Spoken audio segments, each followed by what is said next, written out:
बात करते हैं मसल कॉन्ट्रैक्शन की।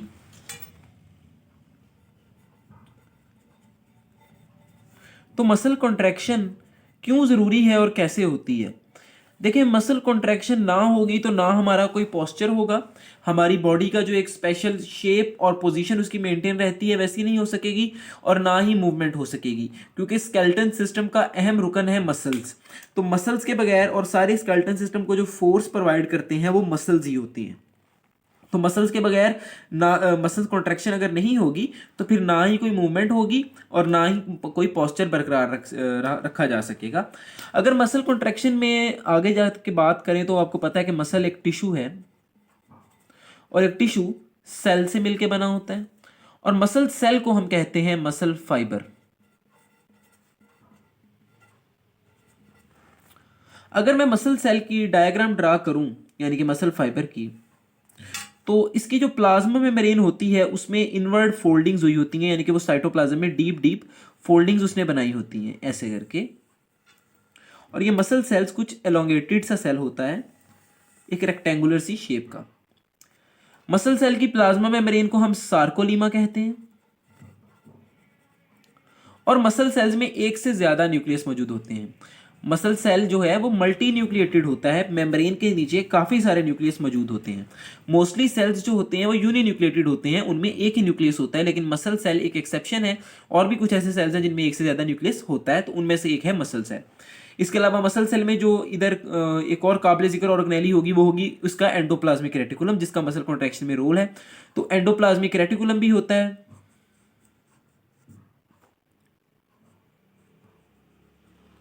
ऐसे काफी सारे एंडोप्लाज्मिक रेटिकुलम होंगे, और एक स्पेशल ऑर्गेनेली होती है जिसे कहते हैं मायोफाइब्रिल। ये एक लंबी सी पाइप जैसी ऑर्गेनेली होती है, सिलेंड्रिकल एंड लॉन्ग, जो कि पूरे मसल सेल की सरफेस में फैली होती है, मसल सेल के पूरे क्रॉस सेक्शनल एरिया में फैली होती है। ऐसी सिर्फ एक ऑर्गेनेली नहीं होती, ऐसी हजारों की तादाद में। आपको पता है कि कोई भी न्यूक्लियस के अलावा कोई और ऐसी ऑर्गेनेली नहीं है जो कि हमारे पास एक ही मौजूद हो। इस केस में तो न्यूक्लियस भी हमारे पास मल्टी न्यूक्लिएटेड है। इस ऑर्गेनेली को हम मायोफाइब्रिल कहते हैं, और इस मायोफाइब्रिल का मेन रोल है मसल कॉन्ट्रैक्शन में। आगे हम इसके मायोफाइब्रिल का स्ट्रक्चर देखते हैं कि कैसा इसका स्ट्रक्चर होता है। तो ये मायोफाइब्रिल ऐसी इलोंगेटेड पाइप जैसी होती है। इस मायोफाइब्रिल में कुछ फिलामेंट्स मौजूद होते हैं। दो टाइप के फिलामेंट्स होते हैं, थिक और थिन फिलामेंट्स। दोनों फिलामेंट्स का जो नाम है वो इनकी अपीयरेंस की वजह से है। जो थिक फिलामेंट होता है वो थोड़ा सा डार्क नजर आता है और थोड़ा सा मोटा नजर आता है, जबकि जो थिन फिलामेंट होते हैं वो लाइट इन कलर होते हैं और बारीक नजर आते हैं। तो अगर मैं इनके थिन फिलामेंट्स बनाऊं बारीक बारीक से, तो थिन फिलामेंट्स मायोफाइब्रिल पर कुछ ऐसे होते हैं। रेड कलर में थिन फिलामेंट्स बना रहा हूं।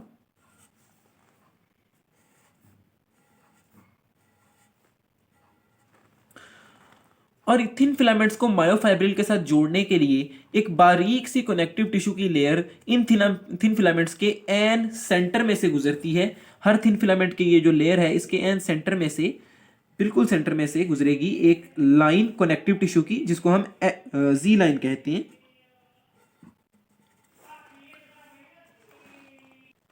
तो ये हैं वो दो जी लाइंस जो कि एन सेंटर में से गुजर रही हैं, किसके? थिन फिलामेंट्स की। दो जी लाइंस के दरमियान जो डिस्टेंस होता है, यानी कि यहां से लेकर यहां तक पूरा इस मायोफाइब्रिल का इतना रीजन, एक जी लाइन से लेकर दूसरी जी लाइन तक, इसे सार्कोमियर कहते हैं। इसे कहते हैं सार्कोमियर। ये थे थिन फिलामेंट्स। अब थिक फिलामेंट्स की बात करें तो थिक फिलामेंट्स ने सार्कोमियर का ज्यादातर एरिया घेरा होता है, और ये थिन फिलामेंट्स के अंदर भी गए होते हैं। यानी कि अंदर जाने से मेरा मतलब है कि उनके जगह पर भी ये ऐसे मौजूद होते हैं। ये ब्लैक कलर में मैं बना रहा हूं हमारे थिक फिलामेंट्स।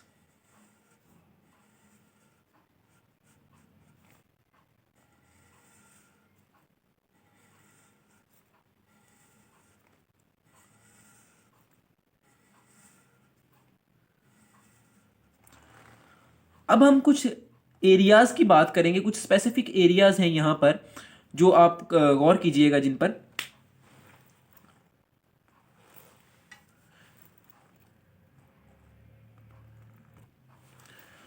तो देखें कि एक हमारे पास ऐसा एरिया बनता है जिसमें कि ये थिक फिलामेंट पूरा आ रहा है और थिन फिलामेंट का उतना हिस्सा आ रहा है जो इस थिक फिलामेंट के ऊपर है या नीचे है।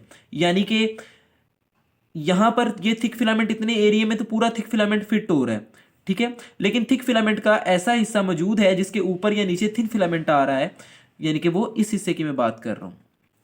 देखें, नीचे थिक है, ऊपर भी थिन है और उसके थिक के नीचे भी थिन है, और ये एरिया प्लस ये एरिया जिसमें थिक सारा आ रहा है, सारा थिक जिसमें आ रहा है, इसमें भी थिन ऊपर नीचे है लेकिन थिक पूरा आ रहा है। तो कंप्लीट थिक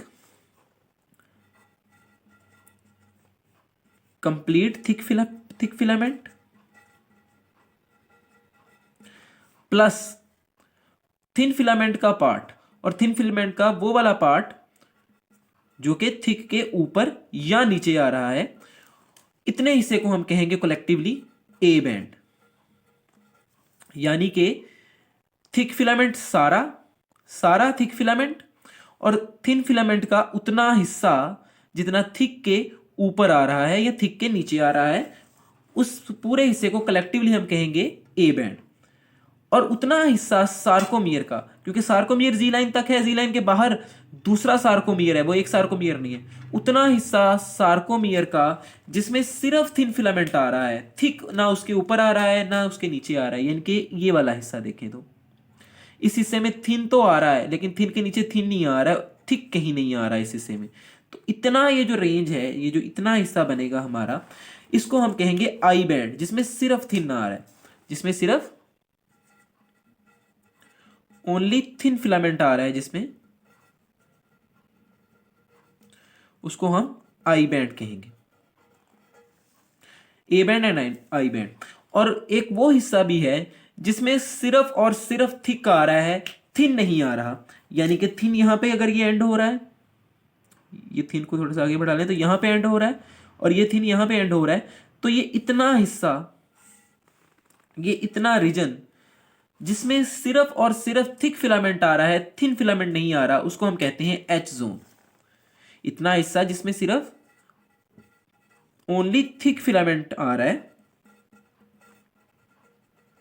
उस हिस्से को हम कहते हैं एच जोन। तो ये ए बैंड, आई बैंड और एच जोन थे। अब ये जो थिक और थिन फिलामेंट हैं, इनकी कंपोजिशन की बात करते हैं। तो जो थिक फिलामेंट होता है वो भी प्रोटीन से मिलकर बना होता है, और जो थिन फिलामेंट होता है वो भी प्रोटीन से ही बना होता है।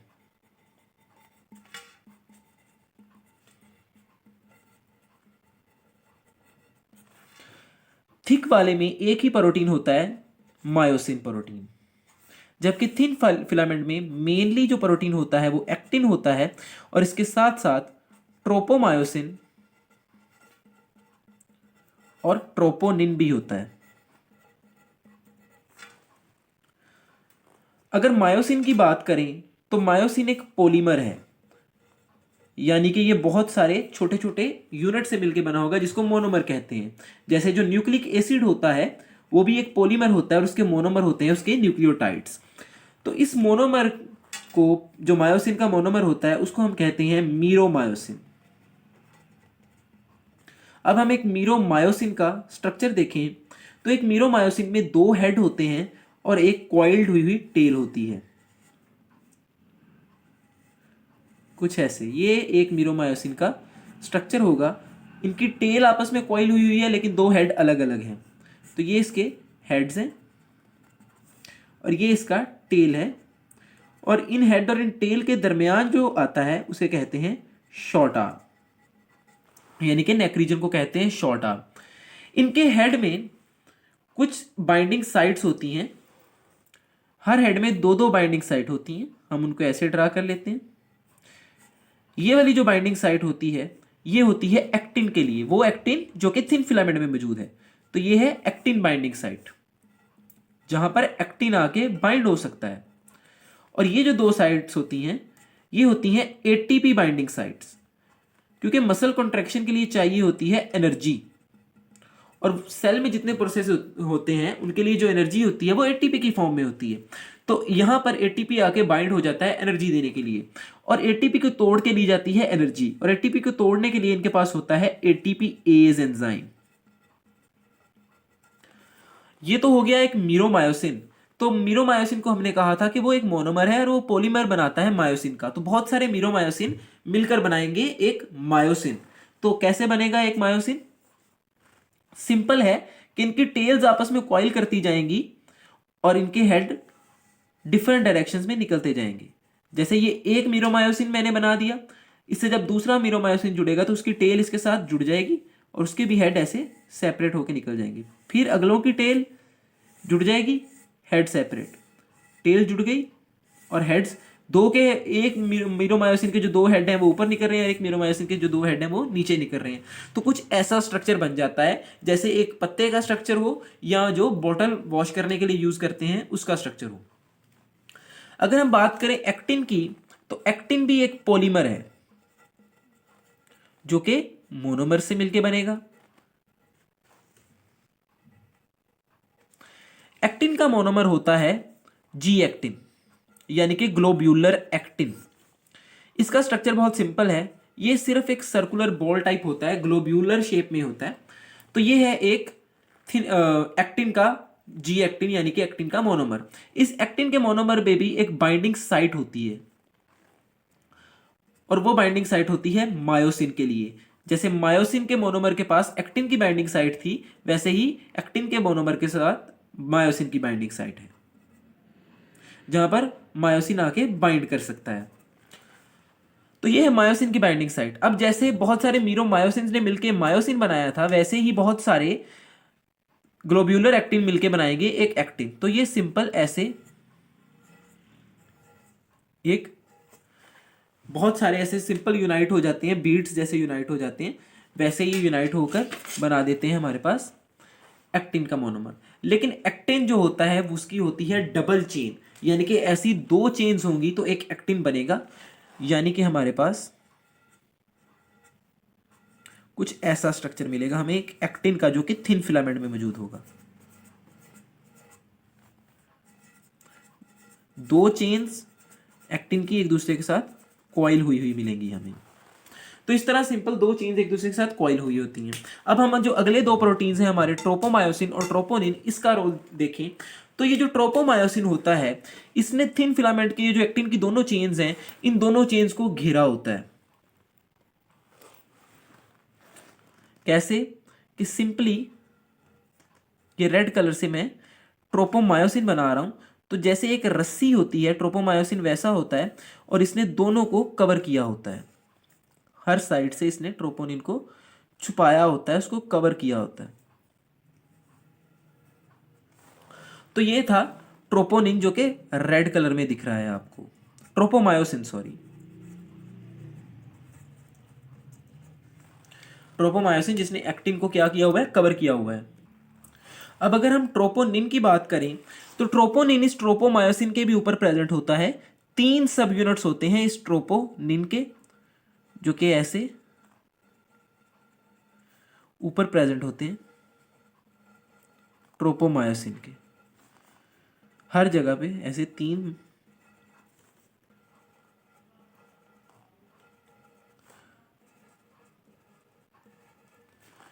अगर हम इस एक ट्रोपोनिन की बात करें तो इस एक ट्रोपोनिन में जैसे मैंने पहले बताया कि 3 सब यूनिट्स होंगे कुछ इस तरह करके।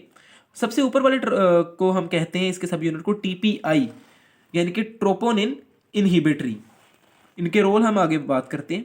एक होता है TPT and this one is TPC.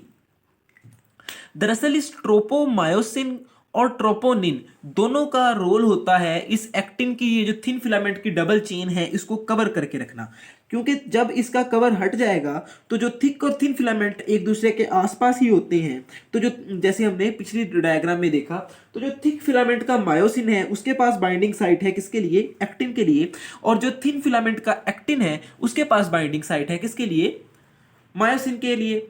तो अगर इनका कवर ना होगा तो ये बाइंड कर जाएंगे एक दूसरे के साथ, और जब ये बाइंड करते हैं तो तभी मसल कॉन्ट्रैक्शन होती है। लेकिन हमें हमेशा तो मसल कॉन्ट्रैक्शन की रिक्वायरमेंट नहीं होती, हमारे मसल्स हमेशा तो अकड़े हुए नहीं रहने चाहिए। इसीलिए अल्लाह ताला ने हमें ये कवर प्रोवाइड किया है ताकि हम इसको कवर करके रख सकें, इसके जो मसल्स होते हैं वो कवर में रहें और हर वक्त कॉन्ट्रैक्शन ना हो, क्योंकि जब एक्टिन और मायोसिन एक दूसरे के साथ ज्वाइन हो गए तभी जो मसल कॉन्ट्रैक्शन है वो स्टार्ट हो जाती है।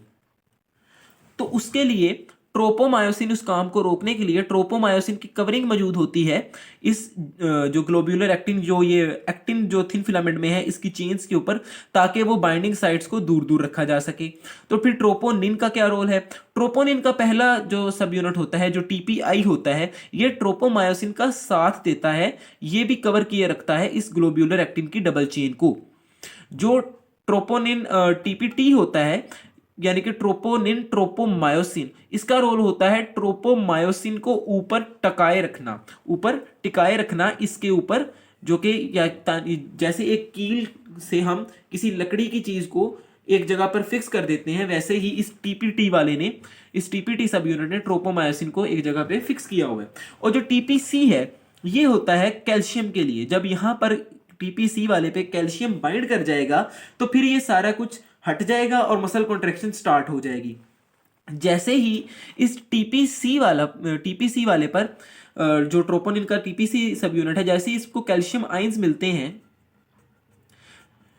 तो ये ऐसे हट जाता है, यानी कि ये पहले ट्रोपोनिन हट जाता है और अपने साथ ही ट्रोपोमायोसिन को भी हटा लेता है। जब से ट्रोपोमायोसिन हटता है तो एक्टिन और मायोसिन एक दूसरे के साथ बाइंड कर जाते हैं। तो अब इस प्रोसेस की डिटेल देखते हैं।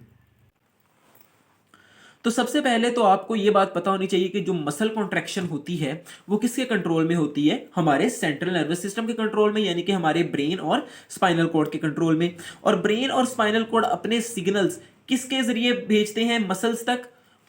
मोटर न्यूरॉन्स के जरिए अपने सिग्नल्स भेजे जाते हैं मसल्स तक, ब्रेन और स्पाइनल कॉर्ड की तरफ से। मोटर न्यूरॉन्स वो न्यूरॉन्स होते हैं जो ब्रेन के सिग्नल्स या स्पाइनल कॉर्ड के सिग्नल्स लेके जाते हैं बॉडी तक, और जो बॉडी से सिग्नल्स लेके आते हैं वो होते हैं सेंसरी न्यूरॉन्स। तो मोटर न्यूरॉन्स किसी मसल या किसी ग्लैंड पर इफेक्ट करते हैं, तो इस केस में वो एक मसल पर इफेक्ट कर रहे हैं। तो अगर आपको मोटर न्यूरॉन के या किसी भी न्यूरॉन के स्ट्रक्चर का आइडिया हो तो आपको पता होता है कि सेंटर में होती है सेल बॉडी, जिसमें ये न्यूक्लियस भी मौजूद होता है, और यहां पर सेल बॉडी से जो नर्व इंपल्स जो सेल बॉडी की तरफ लेके आती है उस प्रोजेक्शंस को हम कहते हैं डेंड्राइट्स,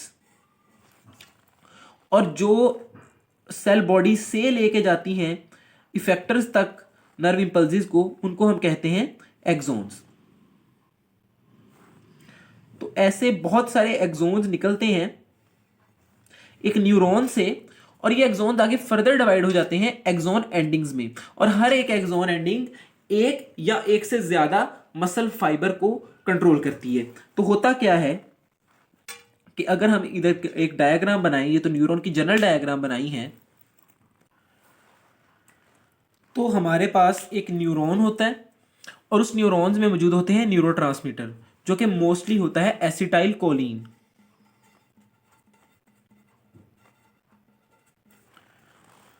इस एसिटाइल कोलिन न्यूरोट्रांसमीटर की ये खासियत है कि जो भी न्यूरोट्रांसमीटर होता है, चाहे वो एसिटाइल कोलिन हो या कोई और न्यूरोट्रांसमीटर हो, लेकिन मसल कॉन्ट्रैक्शन के लिए ज़्यादा एसिटाइल कोलिन ही होता है।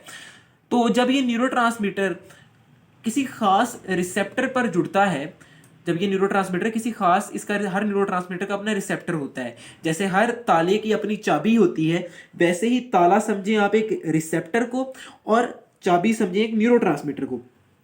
सो जब ताले में चाबी लग जाती है तो दरवाजा खुल जाता है। तो इसी तरह जब एक रिसेप्टर में उसका न्यूरोट्रांसमीटर फिट हो जाता है, रिसेप्टर्स एक्चुअली होते हैं, जो रिसेप्टर्स होते हैं वो ज्यादातर प्रोटीन मॉलिक्यूल्स ही होते हैं।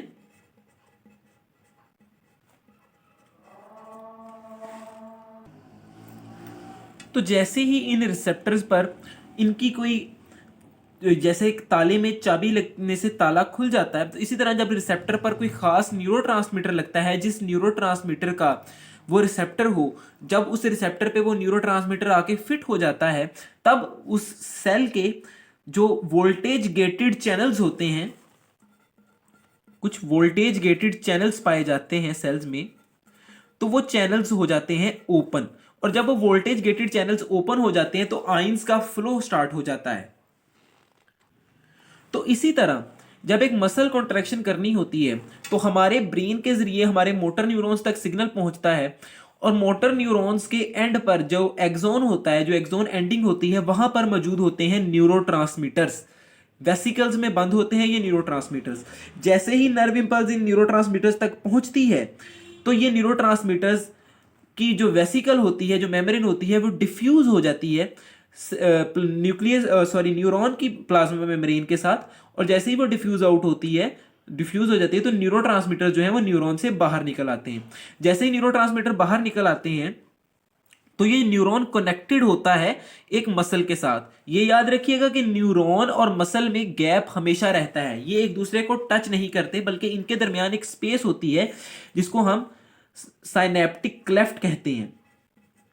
तो इस साइनेप्टिक क्लेफ्ट में रिलीज हो जाते हैं न्यूरोट्रांसमीटर्स, और जब ये न्यूरोट्रांसमीटर्स यहां से रिलीज होकर साइनेप्टिक क्लेफ्ट में पहुंचते हैं, और फिर ये जो प्लाज्मा मेम्ब्रेन है मसल सेल की जो प्लाज्मा मेम्ब्रेन है, इस पर खास किस्म के रिसेप्टर्स होते हैं। जब वो इन रिसेप्टर से ज्वाइन कर जाते हैं, ऐसे इस रिसेप्टर से ज्वाइन करेगा, तो न्यूरॉन का जो मसल सेल का वोल्टेज गेटेड चैनल्स खुल जाते हैं मसल सेल्स के। और सोडियम आइंस जो कि बाहर मौजूद होता है, एक्स्ट्रा सेलुलर मैट्रिक्स में मौजूद होते हैं, वो सोडियम आइंस सेल के अंदर आना शुरू कर देते हैं। जैसे ही ये सोडियम आइंस सेल के अंदर मौजूद होते हैं तो ये सोडियम आइंस आके रिएक्ट कर जाते हैं एंडोप्लाज्मिक रेटिकुलम की मेम्ब्रेन के साथ। अब जो मसल सेल का एंडोप्लाज्मिक रेटिकुलम होता है, उसमें बहुत सारे कैल्शियम आइंस मौजूद होते हैं, उसमें बहुत सारे कैल्शियम आइंस मौजूद होते हैं। जब ये सोडियम जब ये रिएक्ट करता है एंडोप्लाज्मिक रेटिकुलम के साथ, तो उसकी मेम्ब्रेन को ये परमिएबल बना देता है, और वो जो कैल्शियम आइंस एंडोप्लाज्मिक रेटिकुलम में थे वो बाहर निकल आते हैं। जब ये एंडोप्लाज्मिक रेटिकुलम से कैल्शियम आइंस बाहर निकल आते हैं तो फिर ये मायोफाइब्रिल के साथ अटैच हो जाते हैं। और जब ये मायोफाइब्रिल के साथ अटैच होते हैं तो हमने जैसे पहले कहा था कि ट्रोपोनिन का जो टीपीसी सब यूनिट होता है, जब इसके साथ कैल्शियम आयंस अटैच होगा तो ये ट्रोपोनिन प्लस ये ट्रोपोमायोसिन दोनों ही हट जाएंगे अपनी जगह से। दोनों ही इसकी जो कवरिंग की हुई थी, एक्टिन की जो कवरिंग की हुई थी थिन फिलामेंट की, उससे ये हट जाएंगे। और जैसे ही ये हटेंगे तो एक्टिन और मायोसिन की जो बाइंडिंग साइट होंगी वो नेकेड हो जाएंगी, वो अनकवर हो जाएंगी। अब यहां देखें तो मैंने एक मीरोमायोसिन का एक ही हेड बनाया है, हालांकि दो हेड होते हैं, लेकिन एक से ही आपको समझ आ जाएगी दोनों का यही फंक्शन है। तो इस हेड पे हमने कहा था दो साइट्स होती हैं, एक होती है एटीपी बाइंडिंग साइट जिसमें एटीपी एज एंजाइम मौजूद होता है, और दूसरी होती है ये एक्टिन की बाइंडिंग साइट जहां पर एक्टिन बाइंड होता है। और ये मैंने एक ग्लोब्यूलर एक्टिन बनाया है, तो इसके पास भी बाइंडिंग साइट होती है, किसके लिए? मायोसिन के लिए। ये मायोसिन बाइंडिंग साइट रखता है। तो ये एक्टिन और ये मायोसिन जब इनकी बाइंडिंग साइट अनकवर हो चुकी हैं, क्योंकि अब जो एक्टिन की बाइंडिंग साइट को जिसने छुपाया, मायोसिन को जिसने छुपाया हुआ था, मायोसिन की बाइंडिंग साइट को जिसने छुपाया हुआ था, इस एक्टिन को छुपाने वाला था ट्रोपोमायोसिन और ट्रोपोनिन, वो हट चुके हैं क्योंकि कैल्शियम आयन उनको मिल गया। तो ये एक्टिन की बाइंडिंग साइट रखने वाला मायोसिन और मायोसिन की बाइंडिंग साइट रखने वाला एक्टिन एक दूसरे के साथ जुड़ जाएंगे। अब जब इन्होंने एक दूसरे के साथ यूनाइट कर लिया तो ये ऐसे यूनाइट नहीं करेंगे, क्योंकि ये इधर देखें और ये वाला, इनको एक दूसरे के साथ यूनाइट करने के लिए एनर्जी चाहिए, तो वो एनर्जी देगा एटीपी। यहां से एक एटीपी आएगा क्योंकि सेल के पास एटीपी तो होता है, और एडीपी प्लस फॉस्फेट आइन, इनऑर्गेनिक फॉस्फेट बन के निकल जाएगा और एनर्जी दे देगा इस मायोसिन को। ये उस एनर्जी को यूज करते हुए इस एक्टिन को पकड़ लेगा। अब बाइंडिंग हो गई, तो अब बाइंडिंग के बाद ये एक पुलिंग फोर्स क्रिएट करेगा इस मायोसिन के ऊपर, इस एक्टिन के ऊपर सॉरी। अब सपोज करें कि ये जो रेड कलर वाला मार्कर है ये है एक एक्टिन, और ये जो ब्लैक कलर वाला मार्कर है ये है मायोसिन। तो अभी ये ऐसे पड़े हैं, अनकवर है। अब एटीपी मिला मायोसिन को, एटीपी मिल चुका है, और मायोसिन आया और उसने एक्टिन के साथ ऐसे बाइंडिंग कर ली। अब ये मायोसिन और एक्टिन की बाइंडिंग हो गई, एटीपी अभी मिला है इसको जिससे वह के बाइंडिंग हुई। जैसे ये बाइंड करेगा ये मायोसिन को, एक्टिन, ये ब्लैक कलर का मायोसिन इस रेड कलर वाले एक्टिन को पुल करेगा। पुल कैसे करेगा? अपनी तरफ पुल नहीं करेगा बल्कि साइडवेज पुल करेगा, यानी कि ऐसे पुल करेगा। जब ये पुल कर देगा एक बार, जब इसने यहां पर था, ये देखें अभी फर्ज करें बाइंडिंग नहीं हुई, इसको एटीपी मिला, बाइंड कर लिया इसने और फिर पुल कर दिया, फिर ये छोड़ देता है, फिर इसको और एटीपी मिलता है, फिर इसको एक और एटीपी मिलेगा और ये छोड़ देगा इस एक्टिन को। अब मायोसिन ने छोड़ दिया, एक्टिन दोबारा वापस जाने की कोशिश करेगा, उतनी केस में उतनी देर में मायोसिन के पास एक और एटीपी आ जाएगा, वो उससे एनर्जी लेगा और अब इसको थोड़ा सा आगे जाके पकड़ लेगा और फिर खींच देगा।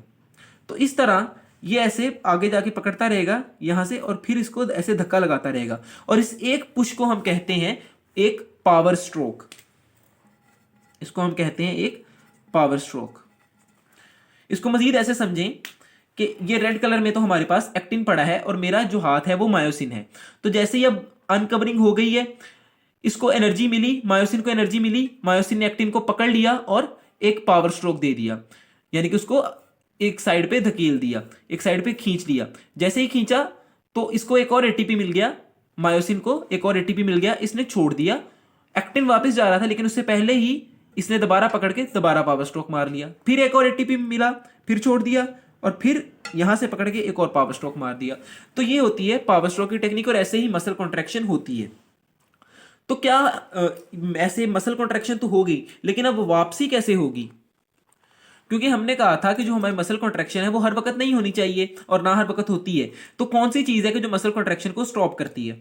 तो मसल कॉन्ट्रैक्शन तब स्टॉप होगी जब ये जो रिसेप्टर में जो एसिटाइल कोलिन न्यूरोट्रांसमीटर फिट हुआ था इसको रिमूव कर दिया जाएगा। तभी जब इसको रिमूव कर दिया जाएगा तो ये सोडियम गेटेड वोल्टेज गेटेड जो चैनल्स हैं सोडियम के लिए ये क्लोज हो जाएंगे। जैसे ये चैनल्स क्लोज हो जाएंगे तो एंडोप्लाज्मिक रेटिकुलम की परमेबिलिटी दोबारा से वही हो जाएगी जो पहले थी इन सोडियम के आने से पहले, और कैल्शियम आयंस दोबारा मायोफाइब्रिल से दूर चले जाएंगे, एंडोप्लाज्मिक रेटिकुलम में चले जाएंगे।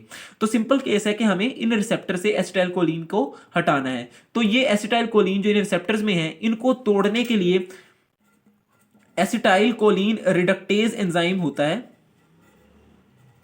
Acetyl cholinase enzyme, sorry, acetyl cholinase enzyme acetyl choline को एसिटाइल एंड कोलिन दो सेपरेट चीजों में तोड़ देता है। Acetyl is a separate thing, choline is a separate thing, दोनों ने बॉन्ड बनाकर एसिटाइल कोलिन नाम का न्यूरोट्रांसमीटर बनाया था। तो वो जो हमारा एसिटाइल कोलिनेज एंजाइम है उसने एसिटाइल को अलग तोड़ दिया और कोलिन को अलग तोड़ दिया, तो दोनों को सेपरेट कर दिया, जो कि एसिटाइल कोलिन इस रिसेप्टर में मौजूद था। अब इस रिसेप्टर में दोबारा जो था वो खत्म हो गया, अब रिसेप्टर पे कोई न्यूरोट्रांसमीटर नहीं लगा, तो वोल्टेज गेटेड चैनल्स भी बंद हो जाएंगे। इसके अलावा इन रिसेप्टर्स को सिर्फ एसिटाइल कोलिन एंजाइम ही एसिटाइल कोलिन न्यूरोट्रांसमीटर ही नहीं एक्टिवेट करता, इसके अलावा कुछ और चीजें हैं जो ना किसी हद तक इन रिसेप्टर्स को एक्टिवेट करती हैं। उनमें एक हमारे पास निकोटीन भी है जो कि अक्सर सिगरेट्स और कुछ ना कुछ अमाउंट इसकी चाय में भी पाई जाती है निकोटीन की। तो निकोटीन जो है वो भी ये काबिलियत रखता है कि वो एसिटाइल कोलिन की तरह रिएक्ट करके इस मसल में कॉन्ट्रैक्शन करवाए, इसीलिए जो सिगरेट पीने को मुजरे सेहत कहा जाता है, क्योंकि वो अनडिजायर्ड मसल कॉन्ट्रैक्शन में भी इन्वॉल्व होती है। तो इस तरह हमने देखा कि जो थिक फिलामेंट और थिन फिलामेंट होता है वो जो थिक फिलामेंट होता है वो थिन फिलामेंट को खींचता है। तो थिक फिलामेंट थिन फिलामेंट को इतना खींचता है, यानी कि थिन फिलामेंट जो होता है वो थिक फिलामेंट को असल में जो उसकी एक सार्कोमियर में जो दो थिन फिलामेंट आ रहे होते हैं हमारे जी लाइन के साथ, एक ये वाली जी लाइन और एक ये वाली जी लाइन, इनमें जो दो थिन फिलामेंट्स आ रहे होते हैं उनको थिक फिलामेंट इतना खींच देता है, इतना उन पे फोर्स लगाता है, पावर स्ट्रोक्स इतने लगाता है कि जो दो थिन फिलामेंट होते हैं वो एक दूसरे के साथ ज्वाइन कर जाते हैं। जो दो थिन फिलामेंट होते हैं वो एक दूसरे के साथ ज्वाइन कर जाते हैं, जो जी लाइन्स होती हैं वो बिल्कुल करीब आ जाती हैं एक दूसरे की। तो जब दो थिन फिलामेंट हमारे जुड़ गए तो ऐसी कोई चीज़ नहीं रही, क्योंकि अब ये इसके पूरे के नीचे थिन फिलामेंट आ चुके हैं, दोनों थिन फिलामेंट इस पूरे के नीचे आ चुके हैं, इस थिक फिलामेंट के नीचे दोनों थिन फिलामेंट से मौजूद हैं। तो ऐसी कोई एरिया नहीं रहा हमारे सार्कोमियर में जिसमें कि सिर्फ क्या हो, सिर्फ हमारा थिक फिलामेंट ही हो। तो इसलिए जो हमारा एच जोन होता है वो हमारा एच जोन ख़त्म हो जाता है। उसकी वजह क्योंकि जो हमारे मसलन पहले ये देखें कि अगर रेड से मैं ये थिक फिलामेंट समझ लें ब्लू वाले को, और रेड से मैं दो थिन फिलामेंट ज्वाइन बनाता हूँ, तो पहले हमारे पास सार्कोमियर में कंडीशन कुछ ऐसी थी कि तीन एरियाज बनते थे। एक एरिया वो था जिसमें पूरा थिक आता था और थिन का उतना हिस्सा आता था जो थिक के ऊपर या नीचे है, जिसको हमने कह दिया था ए बैंड। उसके बाद कुछ ऐसा एरिया था जिसमें सिर्फ थिन आता था, थिक नहीं आता था, उसको हमने कह दिया था आई बैंड। और फिर कुछ ऐसा एरिया था जिसमें सिर्फ थिक आता था, थिन नहीं आता था, थिक बैंड आता था, मोटा वाला बैंड आता था, उसको हमने कह दिया था एच जोन। तो अब जब इस थिक ने इनको ऐसे पकड़ के यहाँ से इतना एक दूसरे की तरफ खींच दिया कि ये दोनों एक दूसरे से ज्वाइन कर गए। जब ये दोनों थिन फिलामेंट एक दूसरे से ज्वाइन कर गए तो अब क्या कोई ऐसा एरिया बचा कि जिसमें सिर्फ हमारे पास क्या आए, जिसमें सिर्फ हमारे पास थिक फिलामेंट आए, यानी कि एच जोन बचा? जी नहीं, क्योंकि थिक के नीचे पूरे के नीचे थिन आया हुआ है, तो एच जोन डिसअपियर हो जाता है। और यही हमारी स्लाइडिंग फिलामेंट थ्योरी कहती है। स्लाइडिंग फिलामेंट थ्योरी है मसल कॉन्ट्रैक्शन की, जो कि बताती है कि सार्कोमियर में क्या चेंज आते हैं जब मसल कॉन्ट्रैक्ट करता है, जब मसल सेल कॉन्ट्रैक्ट करता है तो सार्कोमियर में, मायोफाइब्रिल का जो सार्कोमियर होता है उसमें क्या चेंज आते हैं। तो पहली बात तो जी लाइंस एक दूसरे के क्लोज आ जाती हैं, ठीक है। जो ए बैंड होता है वो शॉर्ट हो जाता है, एच जोन डिसअपियर हो जाता है, एच जोन बिल्कुल ही खत्म हो जाता है। जो ए बैंड होता है वो शॉर्टन्स हो जाता है, यानी कि वो छोटा हो जाता है। और जो जी लाइंस कम क्लोजर, जी लाइन जो होती हैं वो क्लोज आ जाती हैं। ये है हमारी स्लाइडिंग फिलामेंट थ्योरी।